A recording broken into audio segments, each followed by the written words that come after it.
ஐயா நந்தி தேவரே பாருங்க அதோ தெரிகிறது வாருங்க அந்த நாடு எந்த நாடு ஐயா அப்பா பிரம்மராட்சதா பார்க்கும் பொழுதே அழகாக இருக்கிறது அல்லவா எவ்வளவு லட்சணமாக இருக்கிறது அது என்ன நாடு தெரியுமா என்ன நாடு அதுதான் தேவலோகம் தேவலோகமா அங்க யார் இருப்பா தேவேந்திரனும் தேவேந்திரன் மனைவியும் இருப்பார்கள் ஆமா அப்படியா அப்படி என்றால் அது இருக்கட்டும் ஐயா அதோ தெரிகிறது வாருங்க அந்த கருப்பு நாடு இருட்ட நாடு அந்த இருட்ட நாடு தானே 20 வருஷத்துக்கு முன்னாடி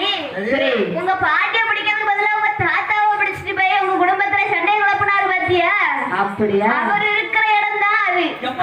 அவனோட கருப்பால ஒரு முறுக்கு மீச வச்சிருக்கானவளா ஆமா அங்க இருந்து கயிறெல்லாம் தூக்கி போடுவான்னு சொல்லுவாங்களே அடே பிரம்மராட்சதா அவர் கயிறு போட்டாருன்னு சொல்லி அவர் கயிறை மட்டும் பிடிச்சிராரு ஏன் தெரியுமா என்ன காரணம் உன்